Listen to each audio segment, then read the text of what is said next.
Malaysia का ताबूक हाजी programme बड़ा famous programme है, जिसके तहत वहाँ पर एक पूरा सिस्टम मौजूद है जिससे लोग न सिर्फ सस्ता बल्कि बहुत सारे लोग फ्री हज करते हैं। बहुत एक रिवायत है वहाँ पर कि बहुत बचपन में वहाँ अकाउंट खुलवा दिया जाता है। एक बच्चे का चंद वहाँ की करेंसी जो है उसके चंद सिक्कों के एवज़ या चंद जो है वो नोटों के एवज़, और उसके नतीजे में होता ये है कि उसको हलाल प्रोजेक्ट्स में इन्वेस्ट किया जाता है। अब ये आइडिया जो है वो मियाँ इमरान अहमद साहब ने, जो माहिर मुआशियात हैं और इस वक्त हमारे साथ प्रोग्राम में मौजूद हैं, उन्होंने ये आइडिया हुकूमत पाकिस्तान को प्रेजेंट किया। इस्लामी नज़रियाती काउंसिल के पास ये गया। डॉक्टर किबला अयाज साहब ने न सिर्फ उसको बहुत सराहा बल्कि उसको उन्होंने अपने जो मेंबरान हैं इस्लामी नज़रियाती काउंसिल के, उनके साथ डिस्कस किया, उस पर बहस हुई। फिर ये हुकूमत के पास चला गया, एक्ट बन गया, इस पर कानून साजी हो गई। अब ये लॉ डिवीन के पास है, और अगर ये काबीना मंजूर कर देती है तो फिर हज किस तरह से बहुत सस्ता या फ्री हो जाएगा, इस पर आज हम गुफ्तगू करते हैं। सबसे पहले तो मैं मियाँ इमरान अहमद, जैसे कि मैंने कहा, मौजूद हैं, और डॉक्टर किबला अयाज साहब मौजूद हैं, चेयरमैन इस्लामी नज़रियाती काउंसिल। वैस वहीद साहब भी हैं। डॉक्टर किबला अयाज साहब, ये आप इसके कामयाब होने को के इम्कानात को कितना देखते हैं? जाहिर है इसकी कामयाबी का इन्हिसार इस बात पर है कि लोग ज़्यादा से ज़्यादा इस पे अपना इंटरेस्ट शो करें, ज़्यादा से ज़्यादा जो है लोग अकाउंट खुलवाएं, और फिर ये है कि आप उसको हलाल प्रोजेक्ट्स में इन्वेस्ट करेंगे। कॉन्सेप्ट क्या है, इसको थोड़ा सा आप शेयर करेंगे हमारे साथ? बिस्मिल्लाहिर्रहमानिर्रहीम। जिस तरह आपने इब्तिदाई तारुफी जुमले कहे, बिल्कुल वो सही है। यही तस्वर है कि इस हज फंड कायम किया जाए, जिस तरीके से मलेशिया, इंडोनेशिया और मालदीव वगैरह में हो चुका है। और वो हज फंड जो है वो जरूरी नहीं है कि वो बंदा जो है वो फौरन आइंदा साल ही हज पे जाए, बल्कि मुसलसल वो हज फंड में अपनी इस्तात के मुताबिक पैसे जमा करता है, और सरकारी तौर पे वो हज फंड जो है वो हलाल इन्वेस्टमेंट में उसको इन्वेस्ट किया जाता है।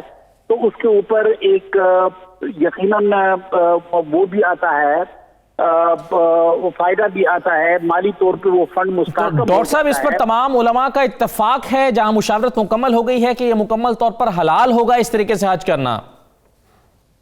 इस्लामी नजरियाती कौंसिल के सामने तो बतौर आइटम ये पूरा मामला हमने रखा था, और जो एक्ट है दीगर हुकूमतों के, इंडोनेशिया और मलेशिया के, वो एक्ट भी हमने रखे थे। तो तसव्वुर तो यकीनन जिस तरीके से मौलाना तकी उस्मानी साहब और दूसरे लोगों ने, हमारे जय्यद उलमाए किराम ने निशानदेही की है कि इन मुकामात पे और इन एरियाज में अगर इन्वेस्टमेंट हो तो वो इन्वेस्टमेंट हलाल होगी, शरी होगी। यकीनन हुकूमत पाकिस्तान जब ये फैसला कर ले तो वो इस बात को यकीनी बनाएगी कि इन्वेस्टमेंट जो है वो ऐसे मद्दात में हो कि जो शरी हैं और हलाल हैं, और यकीनन लोगों का एतमाद इस पर बहाल होगा। जब इस तरीके से लोगों का एतमाद बहाल होगा तो हमें उम्मीद है कि ये एक बहुत मजबूत फंड कायम हो जाएगा। और पाकिस्तान को, आपको तो पता है कि सबसे ज्यादा लोग पाकिस्तान ही से जाते हैं। ये तय होना डॉक्टर साहब बाकी है अभी, या हो चुका है कि कितने पैसों से एक इंडिविजुअल अपना अकाउंट खुलवा सकेगा? ये तय होना बाकी है, हो गया? यकीनन ये जो कानून साजी है और इसके जो माली मामलात हैं वो तो अब जो वजारत खजाना है और वजारत कानून है, ये दोनों वजारतें तय करेंगी। लेकिन मेरी इत्तलात ये है कि इस पे बड़ी संजीदगी के साथ काम हो रहा है। इस वक्त तो मेरी जिम्मेदारी, चूंकि टेन्योर मेरा खत्म हो गया है, लेकिन दोस्त मुझे बाकायदा इस पे ब्रीफ कर रहे हैं, और वो यही बताते हैं कि दोनों वजारतें, बिलखुसूस वजारत मजहबी उमूर, इस सिलसिले में इंतहा काम कर रही हैं। बिल्कुल ठीक है डॉक्टर साहब। मैं मियाँ इमरान अहमद साहब, मुझे ये बताइए कि ये जो कॉन्सेप्ट आपने प्रेजेंट किया, इसकी कामयाबी किस चीज़ पर इसका इन्हिसार होगा? क्योंकि अगर मैं फ़र्ज़ कीजिए कि 50,000 रुपये से अपना एक अकाउंट खुलवाता हूं और मैं चाहता हूं कि मैं हज पर जाऊं, तो कितने अरसे में मेरे 50,000 रुपये इन्वेस्ट होकर उस पे से हलाल तरीके से प्रॉफिट कमाकर मेरे अकाउंट में हज की 5 लाख रुपए की जो मतलूबा रकम है वो जमा हो जाएगी और मैं हज करने चला जाऊँगा? अच्छा, इसमें बेसिकली इसमें जो मुद्दत का तयन है वो हो सकेगा लोगों के इंटरेस्ट के साथ। मिसाल के तौर पर अगर आप 50,000 रुपये इन्वेस्ट करवाते हैं और उसमें लाखों लोग इसमें इन्वेस्ट कर देते हैं तो आपका जो हज फंड है वो बड़ा हो जाएगा, उसका साइज़ बढ़ जाएगा और आपको इन्वेस्टमेंट की अपॉर्चुनिटीज़ ज़्यादा मिलेंगी। जब अपॉर्चुनिटीज़ ज़्यादा मिलेंगी तो आपको प्रॉफिट्स भी ज़्यादा आएंगे। मैं थोड़ा सा समझाने के लिए सिर्फ ये बता दूं कि जब मलेशिया में शुरू हुआ था सिर्फ 40,000 रिंगट जमा हुए थे इब्तदाई तौर पर और 1200 लोगों ने इंटरेस्ट शो किया था। लेकिन चूंकि निज़ाम की पुख्तगी और लोगों के इंटरेस्ट के साथ जब उन्होंने देखा कि हमारे पैसे उसमें रिटर्न मिल रहा है, हज हो रहा है, तमाम लोग इसमें इन्वॉल्व हैं, तो उसके बाद आज इसकी जो मालियत है वो तकरीबन 72 अरब रिंगट से ज़्यादा इस वक्त ताबूंग हाजी के अकाउंट में पैसे पड़े हुए हैं और 9 मिलियन से ज़्यादा लोग इसमें इन्वेस्ट कर चुके हैं।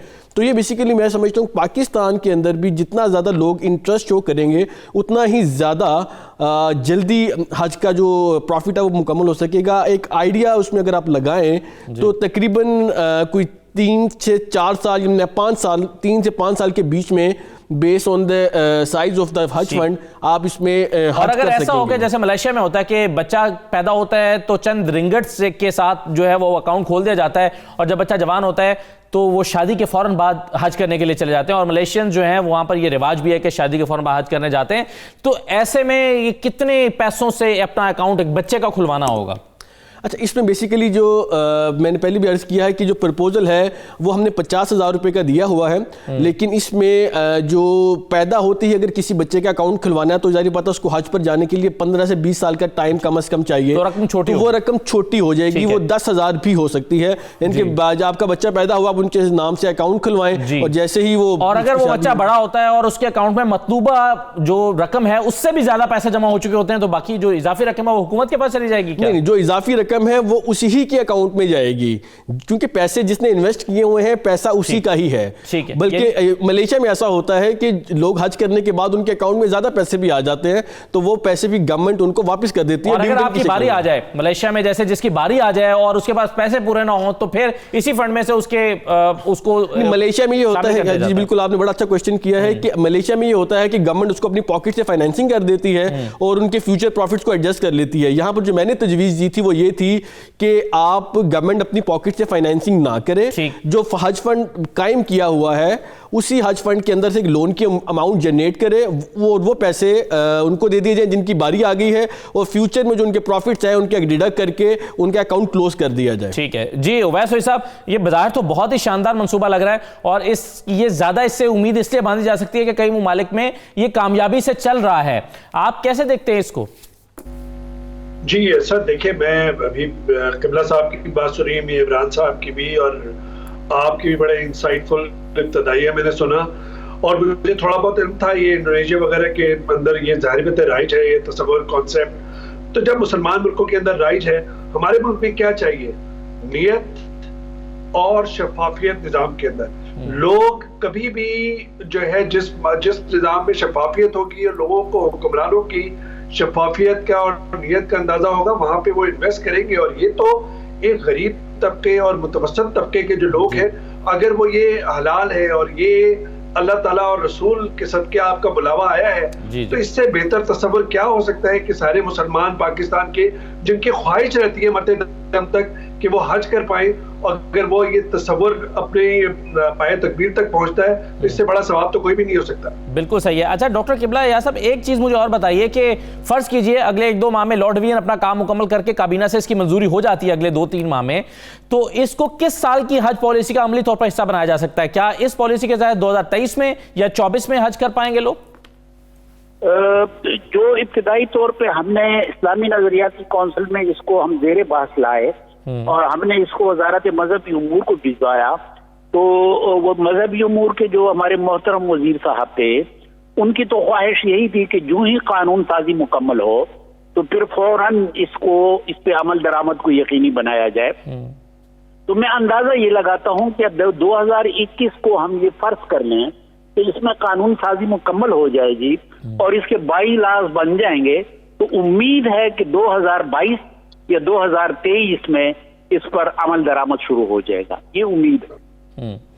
डॉक्टर साहब, इस प्रोजेक्ट की कामयाबी के लिए कितने लोग, कितने पाकिस्तानी जो हैं अगर इसमें फौरी तौर पर अकाउंट खोलें और पैसे जमा करवाना शुरू कर दें तो आप कहेंगे कि ये कामयाबी से इसका आगाज हो सकता है, यानी एक्सपेक्टेशंस क्या हैं? पाकिस्तानियों से? मुझे लगता ऐसा है जी। चूंकि मैं माहिर माली उमूर का तो मैं माहिर नहीं हूं, लेकिन मुझे लगता ऐसा है कि ये होगा ऐसा कि जो इस वक्त नाफिजुल अमल तरीक़ाकार है, इसको भी एक खास मुद्दत तक जारी रखना पड़ेगा ताकि हम इस बात को यकीनी बना सकें कि जो हज फंड है वो इस कदर मुस्तहकम हो गया है कि अब हम मुकम्मल तौर पे उस तरफ मुंतकिल हो। ठीक है, राइट, बिल्कुल सही है। मियां इमरान खान साहब, ये दोनों पॉलिसीज पे साथ साथ जो पहले से तरीकाकार चल रहा है वो चलता रहेगा, ये शुरू हो जाएगा और ये 2-3 साल के अंदर जो है वो इस पर शिफ्ट हो जाएंगे मुकम्मल तौर पर?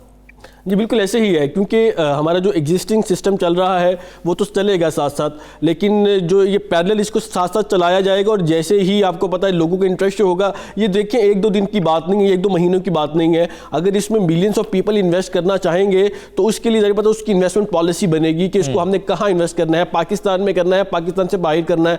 जो रिटर्न्स आएंगे उनकी मॉनिटरिंग होगी, उसका ऑडिट होगा। तो ये एक प्रोसीजर है जिसमें कम से कम 1 से 1.5 साल तो हमें लग जाएगा।